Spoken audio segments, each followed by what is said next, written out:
Friends, welcome to our channel arty Kirti. आज मैं आप सभी के सामने लाई हूँ एक ड्राइंग, गणपति बप्पा की ड्राइंग, और उसी के साथ मैं आपको धूम्रवन अवतार की स्टोरी सुनाऊंगी। तो स्टार्ट करते हैं। हिंदू धर्म में कोई भी शुभ कार्य शुरू करने से पहले भगवान गणेश की पूजा की जाती है। भगवान गणेश को प्रथम पूज्य देवता की उपाधि प्राप्त है। हर महीने भगवान गणेश को समर्पित चतुर्थी पर्व मनाया जाता है। इस दिन बप्पा की सच्चे मन से पूजा की जाए तो तरक्की के नए रास्ते खुलते हैं। असुरों का नाश करने के लिए भगवान गणेश ने अलग अलग अवतार धारण किए हैं। गणेश जी के अंतिम और 8वें अवतार धूम्रवर्ण है। इस अवतार का जन्म देवताओं सहित संपूर्ण ब्रह्मांड को अहंतासुर नामक राक्षस से मुक्ति कराने के लिए हुआ था। आइए जानते हैं कि इससे जुड़ी पौराणिक कथा कौन सी है। पौराणिक कथा के अनुसार ब्रह्मा जी ने एक बार सूर्य देव को कर्माध्यक्ष का पद दिया था। इससे उसमें अहंकार आ गया।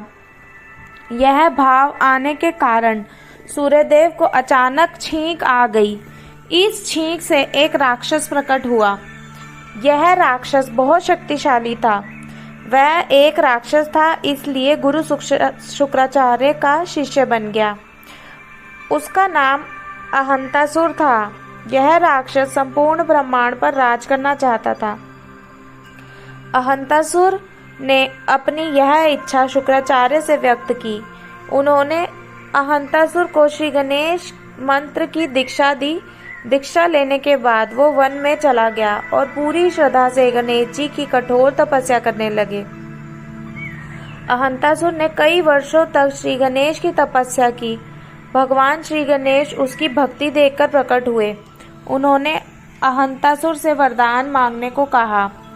तब अहंतासुर ने उनसे ब्रह्मांड के साम्राज्य के साथ अमरता और अजेयता का वरदान भी मांगा। गणेश जी ने उसे मुंह मांगा वरदान दे दिया। अहंतासुर को यह वरदान प्राप्त हुआ देखकर शुक्राचार्य बहुत प्रसन्न हुए। इसके बाद अहंतासुर को राक्षसों का राजा बना दिया। अहंतासुर का विवाह हुआ और उसके 2 पुत्र भी हुए।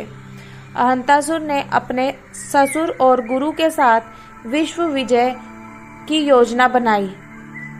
अपनी इच्छा पूरी करने के लिए उन्होंने काम भी शुरू कर दिया। उसने एक ऐसा युद्ध शुरू कर दिया जिससे हर जगह अराजकता फैल गई। अहंतासुर ने धरती पर अधिकार कर लिया। फिर उसने स्वर्ग पर आक्रमण कर दिया। देवता भी उसका विरोध नहीं कर सके। उसने स्वर्ग पर भी कब्जा कर लिया। फिर उसने पाताललोक और फिर नागलोक पर भी कब्जा कर लिया। सभी देवता भगवान शिव से इस समस्या से मुक्ति का उपाय जानना चाहते थे। शिवजी ने देवताओं से भगवान गणेश की पूजा करने को कहा। देवताओं ने भगवान गणेश की पूजा शुरू कर दी और भगवान गणेश धूम्रवर्ण के रूप में उनके सामने प्रकट हुए। भगवान गणेश ने देवताओं को आश्वासन दिया कि वह उन्हें अहंतासुर के अत्याचारों से मुक्त कराएंगे। देवर्षि नारद धूम्रवर्ण का दूत बनकर अहंतासुर के पास गए। उन्होंने कहा कि अगर उसने अत्याचार नहीं रोके तो गणेश जी की शरण में नहीं गया तो उसका अंत निश्चित है। लेकिन अहंतासुर नहीं माना। जब यह समाचार श्री धूम्रवर्ण को मिला तो उन्होंने राक्षस सेना पर अंकुश लगा दिया। यह देखकर अहंतासुर भयभीत हो गया और शुक्राचार्य से उपाय पूछने लगा। दैत्य गुरु शुक्राचार्य ने उसे श्री धूम्रवर्ण की शरण में जाने को कहा। यह सुनकर अहंतासुर की धूम्रवर्ण की शरण में आ गया और उनसे क्षमा मांगने लगा। इसके बाद श्री गणेश ने उसे जीवन दान दिया। उन्होंने उसे सभी बुरे कर्मों को त्यागने के लिए भी कहा।